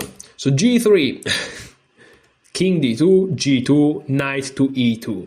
And this position here is now that position with the knight that keeps checking the king, right? This is a simplified version of what we already saw. The knight alone handles both the king and the pawn, and the king alone handles this pawn here. The knight has no problem dealing with the g-pawn, while white's king will march over and snap off the a-pawn. This is brutal stuff. This is brutal stuff. Okay, let's now go in final thoughts. I have clearly retouched up the difficulty level in this section. Diagonal and non-connecting forms of opposition, king and pawn endgames, foxing the chicken coop, the deep freeze. All this is a far cry from the overkill mates in part 1. Yeah, absolutely. As you can see, the level already skyrocketed. Here we are going up, not even exponentially, but like logarithmically. Here we are really like, we are skyrocketing up, like in difficulty. Nevertheless, the fact is that all these endgames and their accompanying rules are extremely easy to absorb if you give the information a bit of time to sink in. Just because things appear hard due to a wide-eyed first impression doesn't mean that they are. And this is where the experience and the wisdom, the deep intelligence rooted in experience of the master comes in. This is really true. I'll read it again. Just because things appear hard due to a wide-eyed first impression doesn't mean that they are. Huge. This is true in everything. Yes, it will take more time than previously asked to thoroughly master this material, but you do have to master it. You shouldn't continue in this book until every nuance of opposition, foxing the chicken coop, and deep freeze is completely assimilated. This is great. Let's go. Let's go. Let's click on view. Let's click on continue. Congratulations, hard work pays off. You finished learning the chapter. Pat yourself on the shoulder, guys. Let's go. We did it. We did it. Let's go. This is amazing. This is amazing. So if we look at this now, we have done the first 3 parts. This is huge. This is monumental. I may or may not repeat some of the latest puzzles in my own spare time, but I probably won't. Tomorrow or the next episode, whenever it is, let me readjust my chair so that I'm a little bit taller here. Ooh, my legs, I did legs a couple of days ago at the gym, I already told you, crashing. Anyways, next time, whatever that is, we are gonna go with part 4, Endgames for Class C. But as you can see, these distinctions, you have to see them more like what are the most common type of endgames that can occur at these rating ranges whenever they occur. So, you know, some of these endgames are by themselves quite difficult. It's just that they are perhaps a little bit more frequent for whatever reason at lower levels. I would assume the higher we go, the more we will face rook and pawns endgames, for example, right? Because stronger players are able to not lose their rooks because they develop them properly. You know, late stage opening, middle game and stuff, they know how to maneuver them, and then they're left with the rook. But there are some pawn and king endgames which are perhaps more frequent at the lower level, which are just tough, you know. But I'm very proud of today's studying session. 2 hours on the dot, 1 hour 59 and going. Very, very nice. How many lines did we do? out of 500, we already did 83 lines. We are almost at like 1/5 once we get to 100. And tomorrow or the next time we will get to 100. We probably won't do one full chapter in one single go, because today was, again, 2 hours, quite difficult, and is 32 lines. 32 multiplied by 2 would be 4 hours, but the difficulty increases, so it's like 4 hours and a half. And the next chapter is like exactly that, 65 lines, which is double 32. So definitely not the next part in one single studying session, probably 2, perhaps 3, right? Maybe even 4 if they're really difficult. And because if they're difficult, I'm not going to be able to do 2 hours straight. I'll have to do like 1 hour of full focus and then I'm fried, you know? But then this takes like 5 episodes or something. But we'll do it. We'll do it, guys. We'll do it. And as you can see, if you've been following these full videos, you're probably thinking, you have, especially when I start the videos, it's like, oh, you have such a slow approach, you drink your milk and stuff. But like, we are speed running this if you think about it. we are speed running it. So let's be patient, guys. Let's take our time. Let's win. Let's astronomically, undoubtedly win. Okay? So guys, hopefully you are excited for that. I'll see you in the next episode of Endgame Mastery, which is going to be episode 4. For episode 3 is everything. Thank you so much for watching, guys. Enjoy your chess.